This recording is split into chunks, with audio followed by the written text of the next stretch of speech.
ರಾಜ್ಯದಲ್ಲಿ BJP 8 seat ಗೆಲ್ಲಲ್ವಾ? ರಾಜ್ಯದಲ್ಲಿ ಅವರು 8 ದಾಟಲ್ಲ ನೋಡಿ. ದೇಶದಲ್ಲಿ 200 ಸೀಟು ಗೆಲ್ಲಲ್ವಾ ಬಿಜೆಪಿ? RSS ಆಂತರಿಕ ಸಮೀಕ್ಷೆ ಅಚ್ಚರಿಯ ಭವಿಷ್ಯ. RSS ಅವರ ಆಂತರಿಕ ಸಮೀಕ್ಷೆ 200 ಬರಲ್ಲ ಅಂತ ಇದ್ದಾರೆ.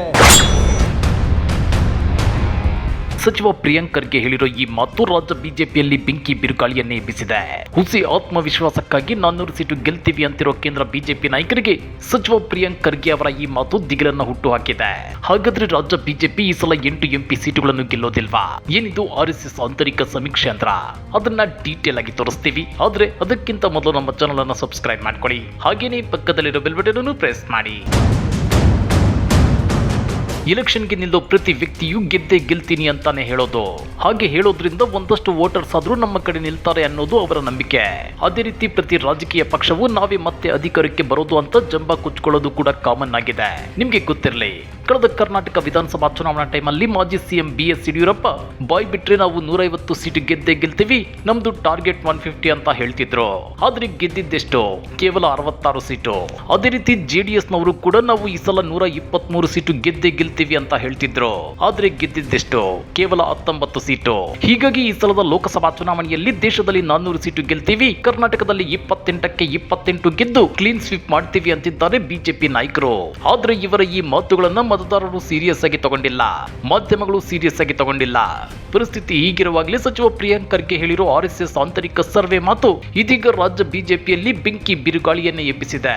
ಅಷ್ಟಕ್ಕೂ ಸಚಿವ ಪ್ರಿಯಾಂಕ್ ಖರ್ಗೆ ಅವರು ಹೇಳಿದ್ದೇನು ಗೊತ್ತಾ? ನೀವೇ ನೋಡಿ. ಖಂಡಿತವಾಗಿ ಇವರೇ RSS ಅವರ ಆಂತರಿಕ ಸಮೀಕ್ಷೆ 200 ಬರಲ್ಲ ಅಂತ ಇದ್ದಾರೆ. RSS ಅವರು ಹೇಳ್ತಾ ಇರೋದು ಅದಕ್ಕೆ ಅಲ್ವಾ? ಊರೆಲ್ಲ ರಾಜ್ಯದಲ್ಲಿ ಅವರು 8 ದಾಟಲ್ಲ ನೋಡಿ. ಕೇಳಿದ್ರಲ್ವಾ ಸಚಿವ ಪ್ರಿಯಾಂಕ್ ಖರ್ಗೆ ಅವರು ಹೇಳಿದ್ದನ್ನ? RSS ನ ಆಂತರಿಕ ಸಮೀಕ್ಷೆ ಪ್ರಕಾರ ಈ ಸಲದ ಲೋಕಸಭಾ ಚುನಾವಣೆಯಲ್ಲಿ ಬಿಜೆಪಿ ಕನಿಷ್ಠ 200 ಸೀಟು ಕೂಡ ಗೆಲ್ಲಲ್ವಂತೆ. ಅದೇ ರೀತಿ ಕರ್ನಾಟಕದಲ್ಲಿ 8 MP ಸೀಟುಗಳ ಗಡಿಯನ್ನ ದಾಟಲ್ಲ ಅಂತೇಳಿ ಸಚಿವ ಪ್ರಿಯಾಂಕ್ ಖರ್ಗೆ ಹೇಳಿದ್ದಾರೆ. ಇದನ್ನ ಬೇರೆ ಯಾರೋ ಹೇಳಿಲ್ಲ, RSS ನ ಆಂತರಿಕ ಸಮೀಕ್ಷೆ ಹೇಳ್ತಾ ಇದೆ ಅಂತೇಳಿ ಒತ್ತಿ ಹೇಳ್ತಿದ್ದಾರೆ. ಹಾಗಾದ್ರೆ ಕರ್ನಾಟಕದಲ್ಲಿ ಬಿಜೆಪಿ ಇಷ್ಟು ಕಡಿಮೆ ಸೀಟುಗಳನ್ನ ಗೆಲ್ಲೋದಕ್ಕೆ ಅದೇನ್ ಕಾರಣ ಗೊತ್ತಾ? ಅದಕ್ಕೂ ಸಚಿವ ಪ್ರಿಯಾಂಕ್ ಖರ್ಗೆ ಅವರೇ ಉತ್ತರ ಕೊಡ್ತಾರೆ ನೋಡಿ. ಎಲ್ಲಿ ಇದ್ದಾರೆ ಇವರು? ಆಗ್ಲೇ 14-15 ಕಡೆ ಇವರೇ ಜಗಳ ಆಡ್ತಾ ಇದ್ದಾರೆ.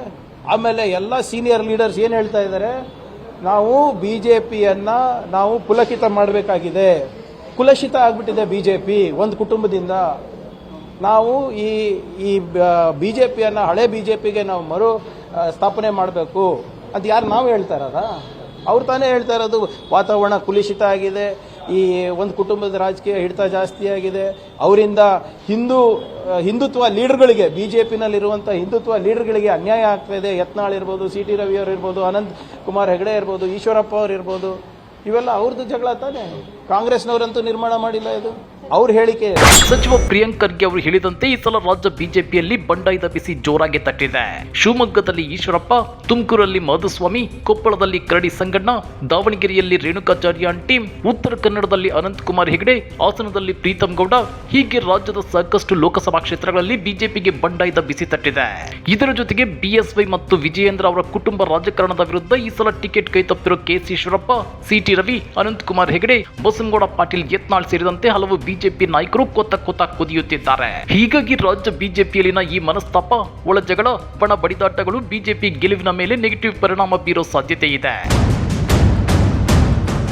ಇನ್ನ ಮತ್ತೊಂದು ಕಡೆ ಬರ ಪರಿಹಾರ ಕೋರಿ ಕೇಂದ್ರಕ್ಕೆ ಪ್ರಸ್ತಾವನೆ ಸಲ್ಲಿಸುವಲ್ಲಿ ರಾಜ್ಯ ಸರ್ಕಾರದ ಕಡೆಯಿಂದ ವಿಳಂಬವಾಗಿದೆ ಅಂತೇಳಿ ಇತ್ತೀಚೆಗೆ ಕೇಂದ್ರ ಗೃಹ ಸಚಿವ ಅಮಿತ್ ಶಾ ಆರೋಪಿಸಿದ್ರು. ಇದಕ್ಕೂ ರಿಯಾಕ್ಟ್ ಮಾಡಿರುವ ಸಚಿವ ಪ್ರಿಯಾಂಕ್ ಖರ್ಗೆ ಅಮಿತ್ ಶಾ ಅವರು ತಪ್ಪು ಮಾಹಿತಿಯ ಮಂತ್ರಿ ಆಗಿರಬೇಕು ಅಂತೇಳಿ ವಾಗ್ದಾಳಿ ನಡೆಸಿದ್ದಾರೆ. ಪ್ರಧಾನಿ, ಕೇಂದ್ರ ಗೃಹ ಸಚಿವರು ಹಾಗೂ ಹಣಕಾಸು ಸಚಿವರನ್ನ ಪರಿಹಾರಕ್ಕಾಗಿ ಮುಖ್ಯಮಂತ್ರಿ ಭೇಟಿ ಮಾಡಿದ್ದು ಸುಳ್ಳೆ, ಕೇಂದ್ರ ತಂಡ ಬಂದು ಇಲ್ಲಿ ಸಮೀಕ್ಷೆ ನಡೆಸಿದ್ದು ಸುಳ್ಳೆ, ಆನಂತರ ರಾಷ್ಟ್ರೀಯ ವಿಪತ್ತು ನಿರ್ವಹಣಾ ಪ್ರಾಧಿಕಾರ ಸಭೆ ನಡೆಸಿದ್ದು, ಈ ವೇಳೆ ಕರ್ನಾಟಕದ ಬರ ನಿರ್ವಹಣೆಯ ಬಗ್ಗೆ ಆಶ್ವಾಸನೆ ನೀಡಿದ್ದು ಸುಳ್ಳೆ.